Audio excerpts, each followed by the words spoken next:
Well, the pre-rut is just about to happen in your area, and I wanted to go over some pre-rut rules to make sure that you're beginning your rut off on the right foot. And you know, it's an incredible time of the year. Most of my bucks, I'd say half of my bucks, not most, but half of my best bucks have been shot during the pre-rut, and there's a lot of reasons why. And you know, first off, number one, this is a great opportunity for you to get in and hunt those bedding area rut stands that you've been waiting to hunt all year long. I'm always planning for my next great bedding area stand location, and whether it's between bedding areas, on the outside of bedding areas, on one side or the other, I'm typically accessing those stands well away from food. I'm slipping in, and if I have my downwind blocked by a steep cliff, I might get in there early, wait for them to come back to me. If there's a chance that a buck could get downwind to me before it gets daylight, then I'm not going to get in there 2 hours early or an hour early. I'm going to get in there about 20 minutes, just in time, so that my hunt is not ruined an hour before daylight because I've been sitting there and a big buck travels downwind to me during that time. But bedding. I find that in the pre-rut, those core bucks, they might be back in a bedding area that's 5 or 10 acres, and you'd be surprised how many of those acres they cover over and over again with 2 miles of walking all morning long, as they're going back and forth, making rubs, scrapes, chasing and sniffing every doe that goes by, chasing out young bucks.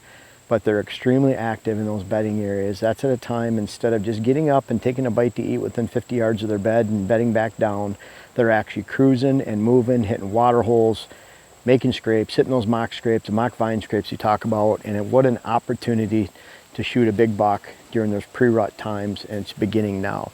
Morning priority. Why is there a focus on the morning? Pre-rut activity is largely based on that buck's ability to want to move and cruise during that time. If it's 80 degrees in the afternoon or during that day, he's not going to want to cruise, and neither would you. It's uncomfortable, it's hot. But when those temperatures fall, and it could be it was 80 the day before, now it's 65. That 15-degree temperature drop is going to get those bucks in the feet. But bottom line is, you're hunting those best days as predicted by HuntCast.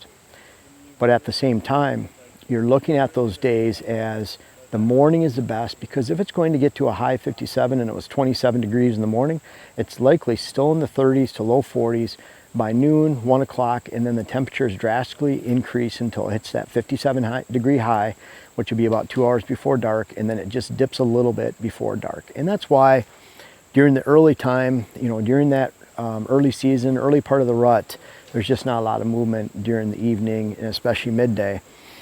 But the priority should always be on the morning, and that's when you get those cool cruising temperatures all morning long, and it's a great opportunity to really connect with a big buck that's moving because of those cold conditions, and he's experiencing rutting activity, and he's really looking around. And I'm going to stick something in here that I don't have. It's kind of bugging me as I'm talking to you. It keeps jumping into my head. But core bucks.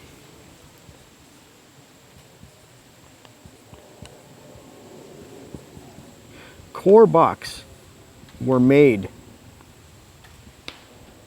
and that opportunity is made for hunting those morning stands and that pre-rut activity.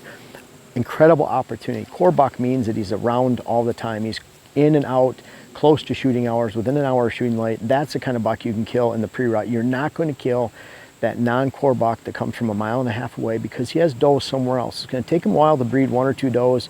He'll be coming over. For example, the pre-rut will begin right around October 20th, October 22nd.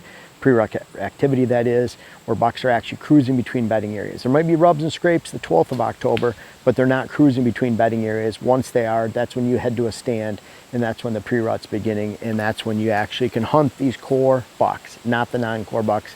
You have to wait for those more after the lockdown phase and into the peak rut. So you have that morning priority, but there's also another priority. You're really focusing on those unpressured stands. The stand that has been sat the least or not at all is going to be the best stand. So I really encourage you to save those stands, especially when you get into, we talk about the signing phase, where there's a lot of rubs and scrapes popping up in the woods, but they're not cruising yet in between bedding areas in the morning. That's that period of time, might be the 15th of October in your area, the 12th. Those bucks are trying to tempt you to get in the woods, but don't do it. That's a terrible time to burn out your morning stands. Wait until the actual pre-rut begins to hit your morning stands. You're going to be rewarded. The unpressured stands, always the best stand. Number 4, this is not a time. People get so excited. They take this time of year and they look at it that I'm going to go out and I'm going to sit all day. They lay out all their gear the night before. They put it on social media. They take pictures. They have all their snacks. They have this giant backpack that they're taking out in the woods, and they're going to sit all day. Well, folks, you're wasting portions of your day. And I'll explain why. If it's a good morning stand and a good time to take a morning stand, then that stand is going to turn very bad towards the evening as deer are leaving that position and going towards food sources. So for one, you should be sitting in a different morning stand than you do an afternoon stand. Very important. 2, during the pre-rut, bucks are not active all day. They shut down in the middle of the day. They're moving active in the morning. They get tired, they lay up in the afternoon, and they move just a little bit with the temperature change in the afternoon, evening hours. They might move that last half hour, 45 minutes. So instead of sitting on a food source, I like to sit back close to or between a bedding area and a food source so that I can catch deer that are moving out of that bedding area, maybe only in that last half hour light, especially if it's a long movement from bedding to feeding, and I'm catching that buck on his feet during daylight back in that location. Boy, when the peak rut's happening, you never know what's going to happen. You can sit on that food source if it's just a pass through to a big food source, a true hunting plot, and you might find some evening activity at that spot.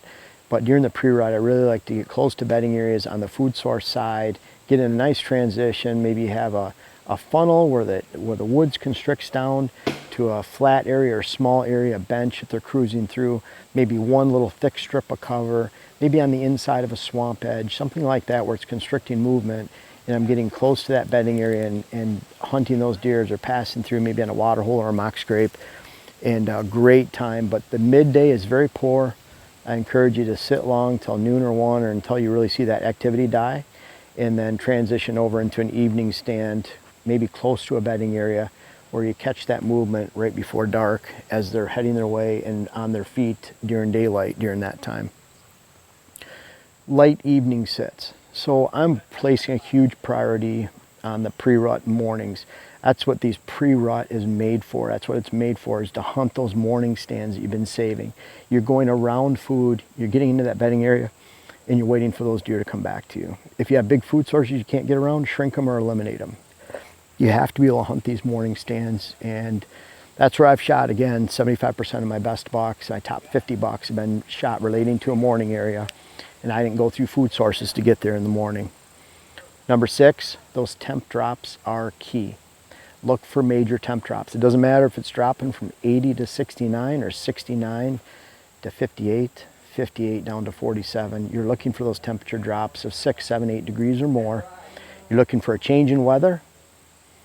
You're looking for the weather conditions to subside.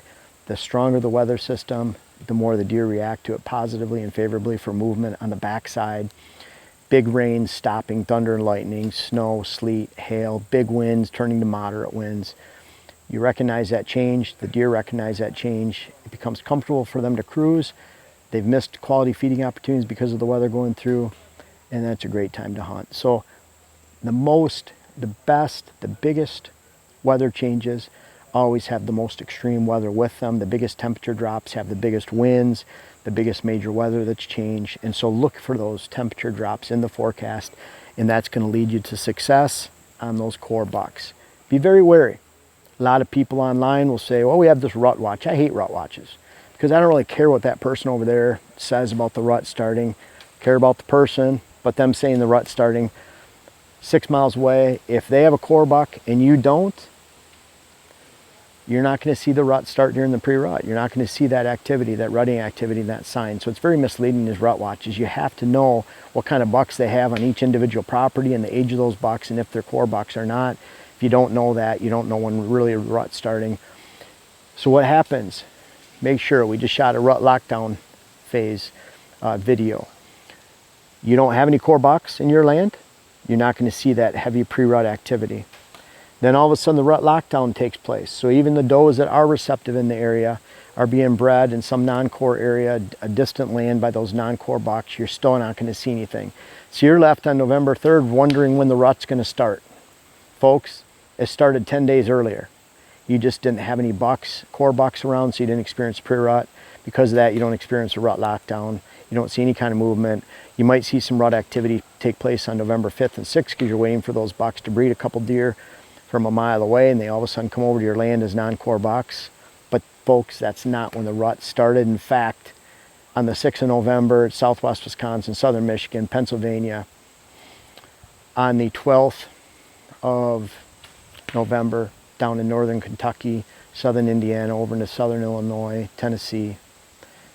That rut is only at that point about 10 days away from really shutting down. You're already in the middle of the rut, even past the point as if you consider pre-rut activity, rut lockdown activity, peak rut, and then post-rut.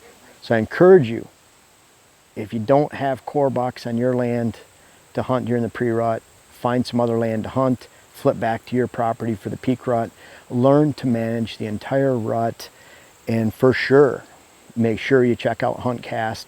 That's my head and my weather algorithm, what I've learned in 30 years, infused into that app. And I love it because I can look at the weather forecast and exactly what I would recommend you to hunt in your area is shown on by HuntCast by percentage. Flip over to that 5 p.m. time or morning slot, whatever it might be on HuntCast. It'll tell you exactly which days to hunt, which days maybe to spend more time with your family or at work, and which days to maybe take another stand location that isn't that perfect stand location you've been waiting for. Hope you enjoy these pre-rut rules. I hope you have a great pre-rut. I can't wait to hunt a pre-rut because we have some slammers in Minnesota, and I'm sure we'll have some around in Wisconsin, and we're gonna have a fun time.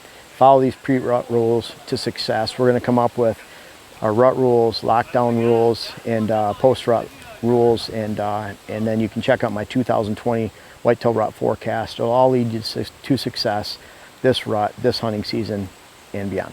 Well, if you made it to the end of this video, you're obviously interested in whitetail habitat solutions, what I have to teach, and you will love my new web class series. The first one is how to design your whitetail property. It's out now. The link is in the description. I invite you to check it out. It's on my website. Can't wait to hear about it.